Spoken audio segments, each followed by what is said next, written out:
Hello everyone, I am Arpita. Welcome to room to geography. तो हम discuss कर रहे हैं फैक्टर्स ऑफ लोकेलिटी। तो पिछले 3 वीडियो में हमने क्लाइमेटिक फैक्टर्स के बारे में डिस्कस किया। आज हम स्टार्ट कर रहे हैं टोपोग्राफिक फैक्टर्स।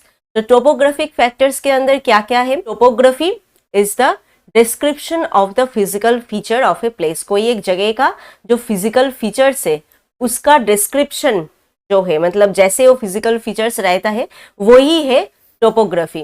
तो टोपोग्राफी क्या है? Description of the physical feature of a place, मतलब कोई एक जगह का जो फिजिकल फीचर्स है वही है टोपोग्राफी।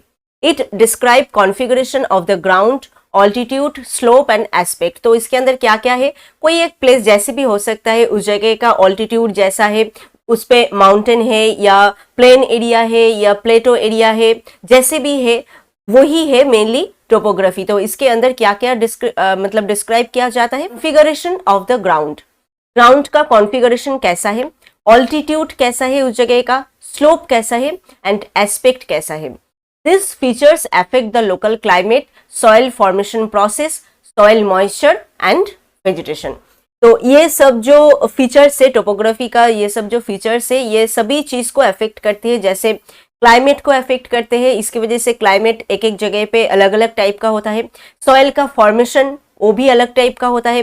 सॉइल के अंदर मॉइस्चर का जो कंटेंट होता है वो भी अलग अलग टाइप का होता है सभी प्लेस में, because of topographic factors. And इसकी वजह से फॉरेस्ट वेजिटेशन का जो कवर है वो भी अलग टाइप का होता है।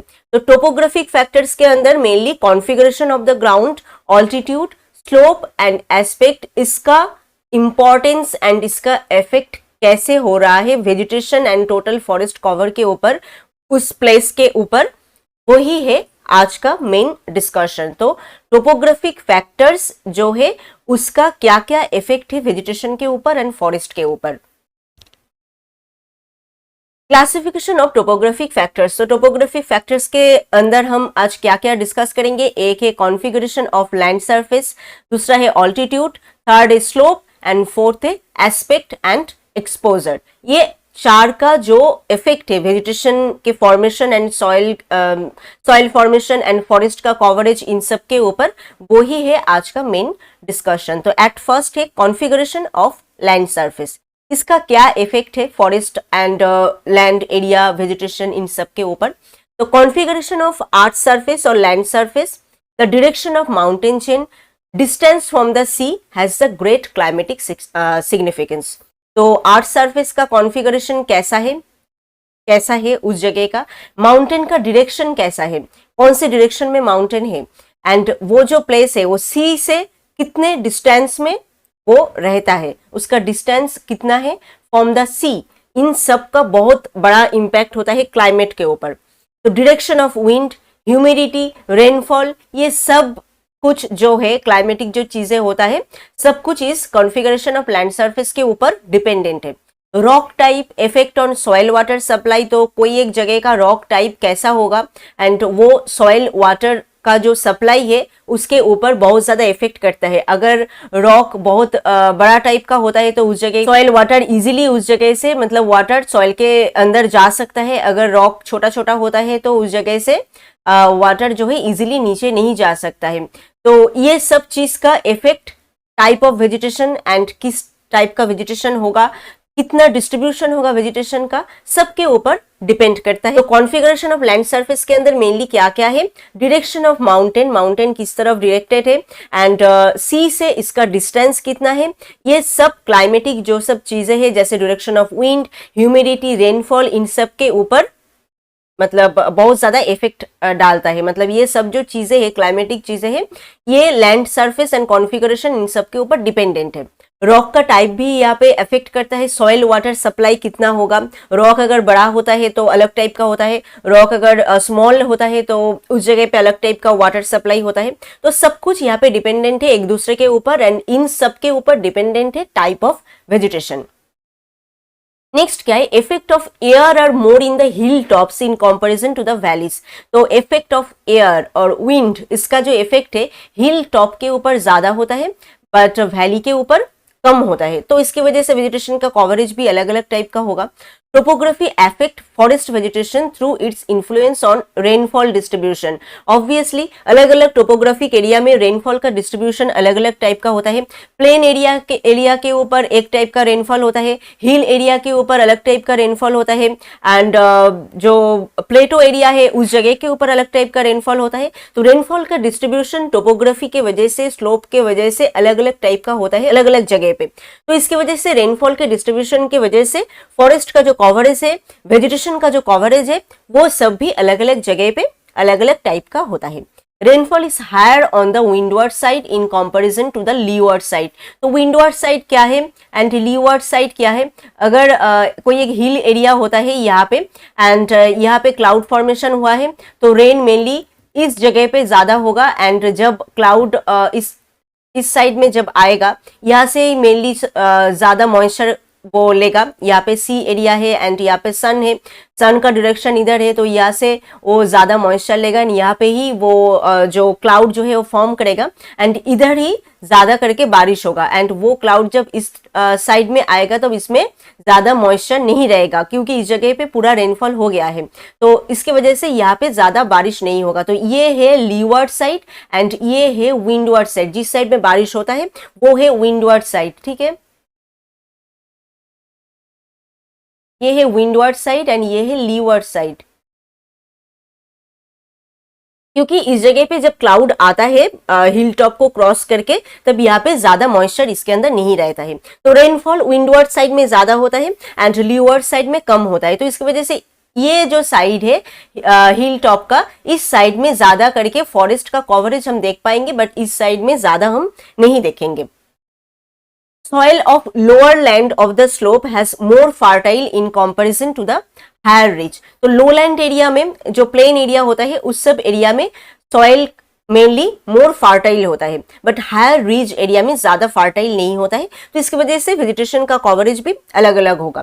दोस area close to large bodies have moist air and more favourable temperature than those area located away from this bodies. तो लार्ज वाटर बॉडीज जो रहता है उसके साइड में जो सब एरिया होता है, उस सब एरिया का जो टेम्परेचर है वो मॉइस्ट होता है, मतलब एक फेवरेबल टेम्परेचर इस जगह पे होता है, तो यहाँ पे वेजिटेशन का कवरेज ज्यादा होता है। बट जो सब एरिया ये लार्ज वाटर बॉडीज से बहुत ज्यादा दूर रहता है, तो वहाँ पे टेम्परेचर भी बहुत ज्यादा होता है एंड मॉइस्ट एयर ज्यादा उस जगह पे नहीं रहता है, एंड ये वेजिटेशन कवरेज के लिए ज्यादा फेवरेबल नहीं है। तो ये सब गया कॉन्फ़िगरेशन ऑफ लैंड सरफेस। तो लैंड का सरफेस जैसा है उसके ऊपर डिपेंड करके क्लाइमेटिक जो कंडीशन है, rainfall and humidity, direction of wind, ये सब कुछ अलग अलग टाइप का होता है। डिस्ट्रीब्यूशन, रेनफॉल का डिस्ट्रीब्यूशन, टेम्परेचर का डिस्ट्रीब्यूशन, सब कुछ अलग अलग टाइप का होता है एंड उसके वजह से वेजिटेशन एंड फॉरेस्ट का कवरेज भी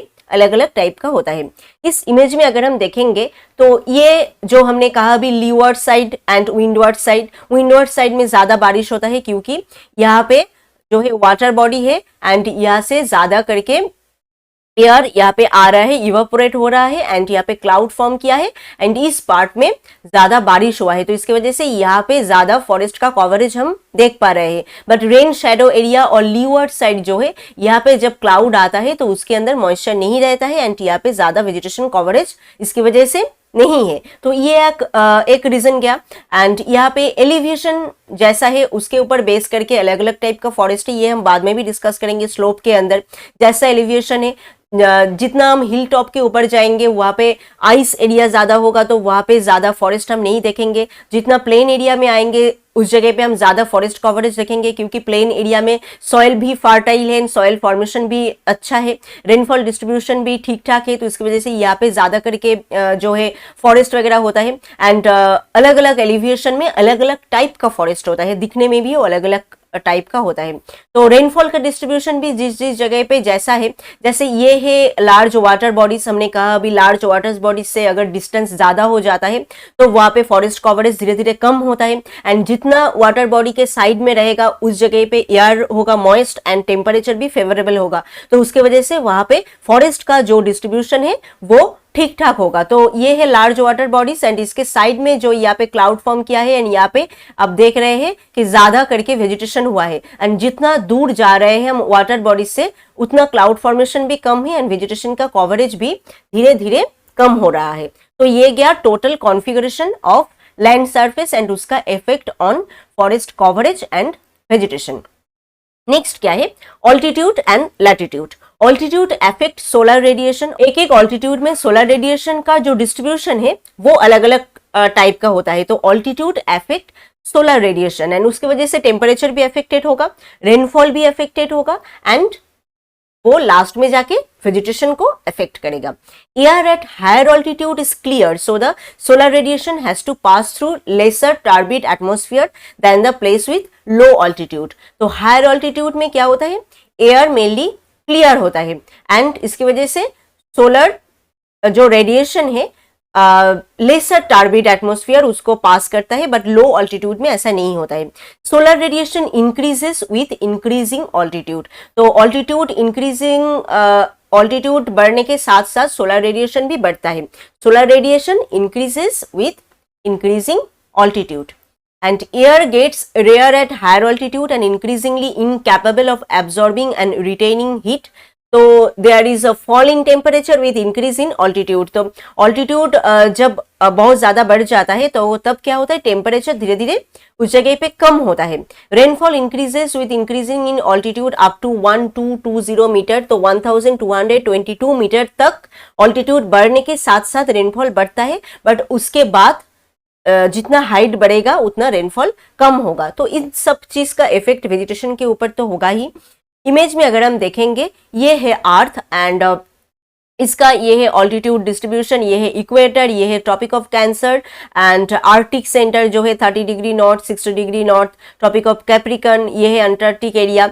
तो सोलर जो सनरे यहाँ से आ रहे हैं तो डायरेक्टली हम देख रहे हैं इक्वेटर में सबसे कम डिस्टेंस में आ रहे हैं, इक्वेटर में नैरो वे में एंड जो डिस्टेंस अगर ज्यादा होता है तो कवरेज ज्यादा होता है बट जो सोलर रेडिएशन का जो इंटेंसिटी है वो कम होता है। तो इक्वेटर में कम जगह पे सोलर रेडिएशन आता है बट इंटेंसिटी बहुत ज्यादा होता है, बट जितना आप दूर जाओगे लैटिट्यूड के अनुसार तो उतना जो कवरेज है वो कम हो मतलब वो ज्यादा होगा बट इंटेंसिटी कम होगा। इसका एंगल धीरे धीरे लो होगा, मतलब ये वाइड एरिया लेके ये यहाँ पे सोलर रे आएगा, बट इक्वेटर में नैरो एरिया मतलब कम एरिया में सोलर रे आता है। तो जैसे यहाँ पे ऑल्टीट्यूड के साथ साथ आप देख रहे हो कि वेजिटेशन का कवरेज भी अलग अलग हुआ है। टुंड्रा मेनली बिल्कुल जो बर्फ का जो एरिया होता है जहाँ पे सनलाइट जाता ही नहीं है ज्यादा। एल्पाइन फॉरेस्ट ये एक है, mountain forest, woodland, arid grassland, desert sharp, सभी जो ऑल्टीट्यूड के अनुसार अलग अलग टाइप का वेजिटेशन कवरेज हुआ है, क्योंकि ऑल्टीट्यूड के साथ साथ सनलाइट का coverage and temperature, rainfall distribution सब कुछ अलग अलग टाइप का है एंड उसके ऊपर बेस करके फॉरेस्ट का जो कवरेज है वो भी अलग है। इसका इनडायरेक्ट इफेक्ट क्या है, shape of tree bole deviates from cylinder to conical. इसकी वजह से क्या होता है, ये जो सोलर रेडिएशन का यहाँ पे अलग अलग टाइप का होता है उसकी वजह से ट्री का जो स्ट्रक्चर है वो सिलेंडर से कॉनिकल टाइप का होता है। हमने यहाँ पे देखा धीरे धीरे ये कॉनिकल टाइप का यहाँ पे जो है स्ट्रक्चर जो है वो बना है। नेक्स्ट क्या है, the form factor at breast height become smaller. तो ब्रेस्ट का जो हाइट है वो स्मॉल होता है। हाइट ऑफ क्राउन डेवलपमेंट, जो क्राउन जो ऊपर का जो एरिया है ट्री का वो क्राउन डेवलपमेंट भी ग्रेजुअली डिक्रीज करता है। Nearer to the ground at higher altitude proportion of branches and branchwood also increases. तो जितना हम ग्राउंड के तरफ आएंगे तो जो ब्रांच एंड जो ऊपर का जो कैनोपी एरिया है एंड क्राउन जो है ट्री का वो धीरे धीरे बढ़ता है। अगर हम ज्यादा करके हाइट में जाएंगे तो वो धीरे धीरे कम होगा। यहाँ पे भी अगर हम देखेंगे तो ये जो क्राउन है वो बहुत ज्यादा है यहाँ पे एंड धीरे धीरे वो कम हो रहा है, क्राउन का जो पार्ट है वो। तो ये गया ऑल्टीट्यूड एंड लैटिट्यूड, इसका effect on vegetation. Next is slope. Slope defined as the angle of the surface with horizon. तो स्लोप मेनली क्या है, जो हॉरिजॉन्टल जो एरिया है उसके साथ जो लैंड है वहां पे उस लैंड का एंगल कितना है वो है mainly slope. Slope control the surface run of.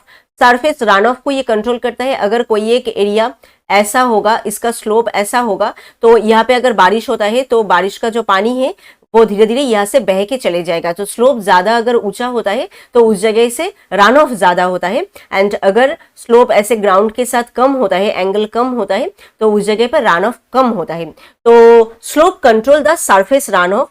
तो प्लेन एरिया में रन ऑफ कम होता है, अगर हाइट आप ऊंचा देखोगे, स्लोप अब ज्यादा होगा जिस जगह पे, वहां पे रन ऑफ ज्यादा होता है।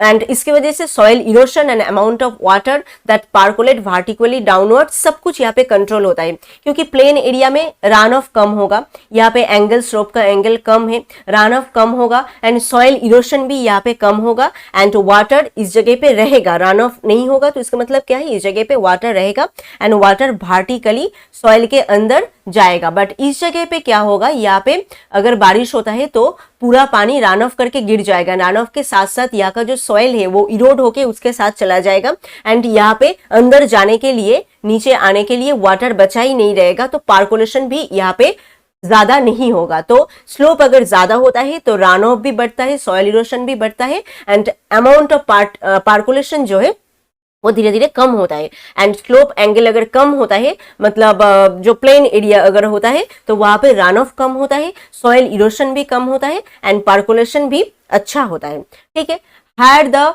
Slope more the surface run of.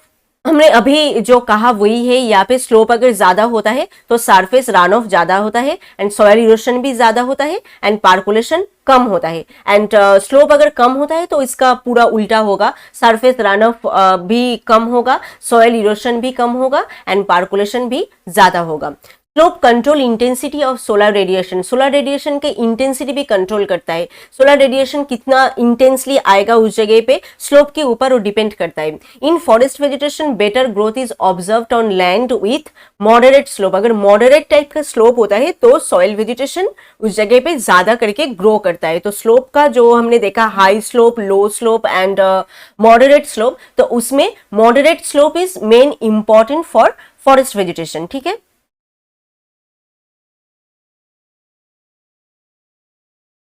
तो इस इमेज में अगर हम देखेंगे, स्लोप के साथ साथ यहाँ पे जो वेजिटेशन का कवरेज है एंड वो दिखने में भी अलग अलग टाइप का हो रहा है। यहाँ पे भी सॉइल स्लोप है ऐसा, यहाँ पे भी स्लोप है ऐसा। अगर हम देखेंगे तो स्लोप के साथ साथ अलग अलग टाइप का फॉरेस्ट कवरेज यहाँ पे हुआ है।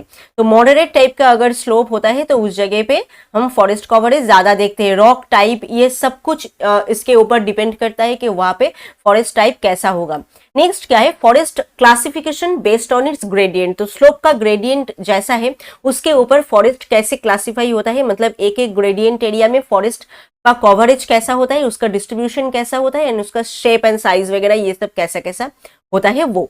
तो जेंटल जो ग्रेडियंट है mainly 5 to 10 degree, medium gradient 21 to 20 degree, steep 22 to 30 degree, very steep 31 to 45 degree, and precipitous जो ग्रेडियंट है वो है ओवर 45 डिग्री। तो इस एरिया में ऐसे gentle area, medium, steep, very steep जो स्लोप है, इन सब स्लोप में कैसे वेजिटेशन कवरेज होता है एंड वो किस टाइप का होता है। Slope gradient between 5 to 30 degree are best for forest growth. तो यहाँ पे हमने जो वेजिटेशन देखा उसके अंदर 5 से 30 डिग्री ये जो स्लोप का ग्रेडियंट है, यहाँ पे फॉरेस्ट वेजिटेशन सबसे अच्छा होता है।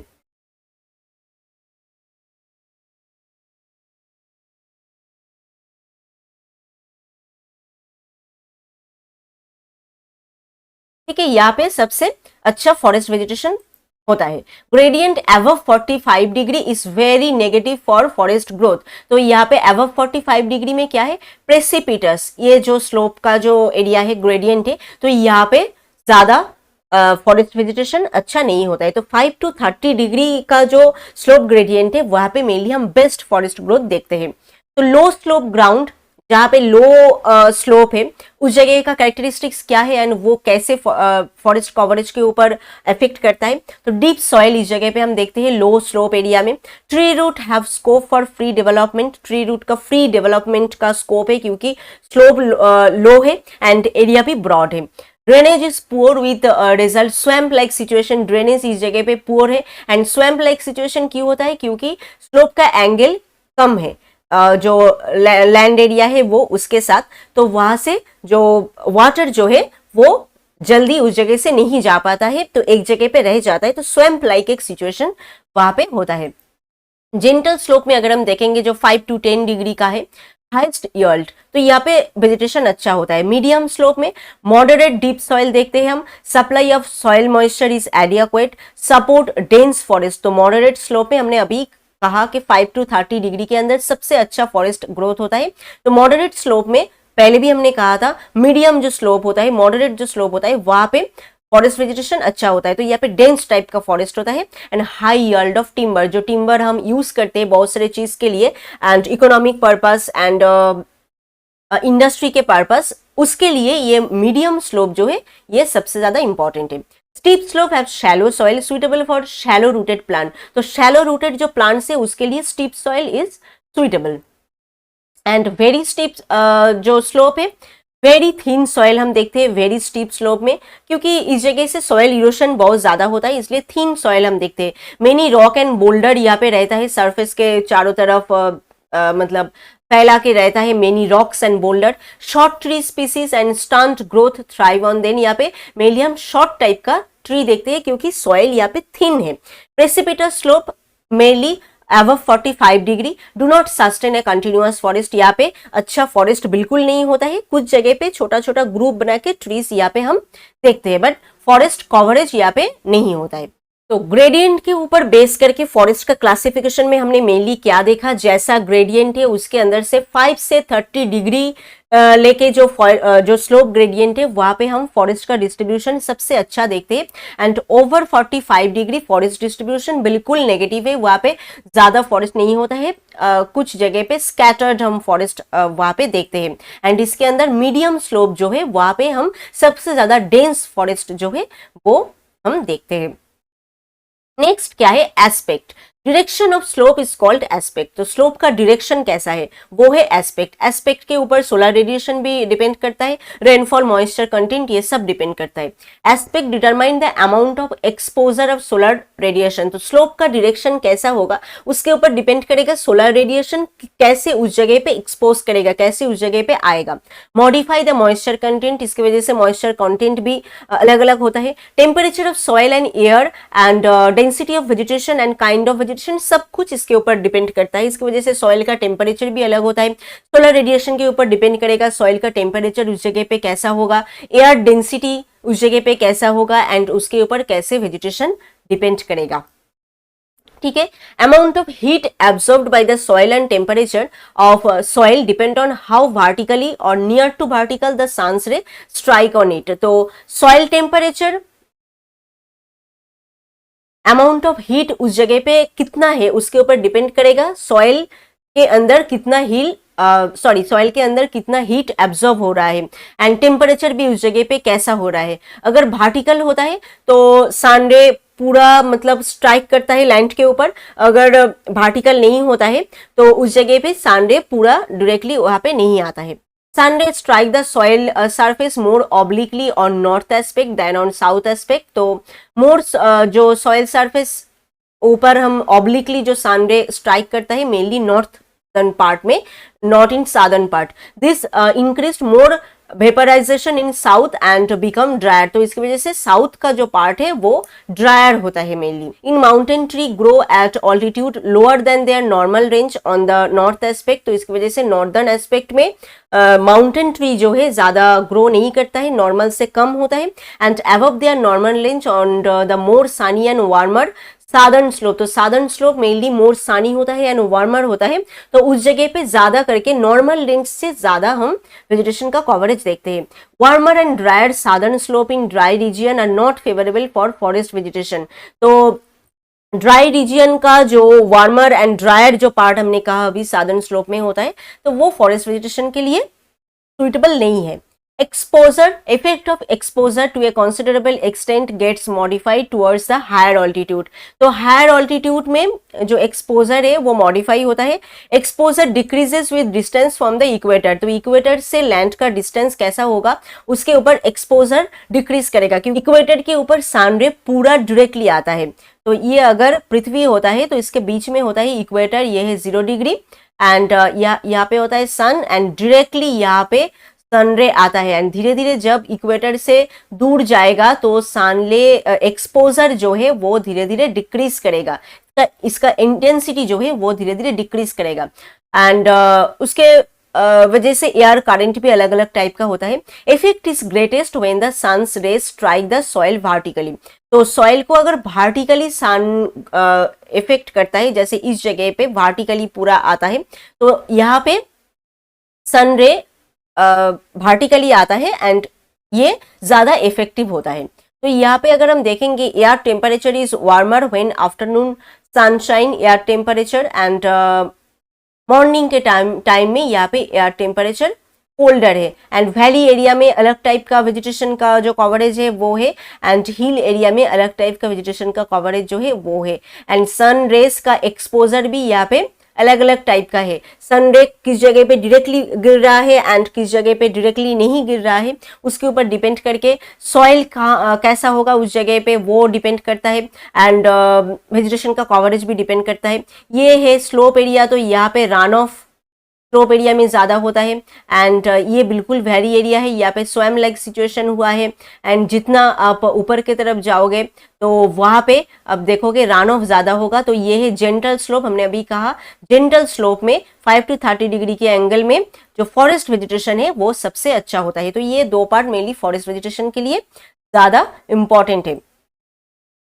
तो ये गया टोपोग्राफिक फैक्टर्स। तो टोपोग्राफिक फैक्टर्स के अंदर मेनली आज हम कॉन्फ़िगरेशन ऑफ लैंड सरफेस वो डिस्कस किया, ऑल्टीट्यूड के ऊपर कैसे जो वेजिटेशन का कवरेज है वो डिपेंडेंट है, स्लोप के ऊपर कैसे, स्लोप की वजह से अलग अलग जगह पे कैसे फॉरेस्ट कवरेज अलग अलग टाइप का हो रहा है, एस्पेक्ट एंड एक्सपोजर कैसे डिपेंड कर रहा है एंड कैसे अफेक्ट कर रहा है फॉरेस्ट वेजिटेशन को, तो वो सब आज हमने डिस्कस किया। तो आई थिंक आज का ये पार्ट आपको समझ में आया है। फिर भी कोई क्वेश्चन है रिलेटेड टू टोपोग्राफिक फैक्टर आप हमें कमेंट करके बताएं and if this video is helpful to you then please subscribe room to geography. मिलते हैं और एक नए वीडियो में और एक नए टॉपिक के साथ। Thank you.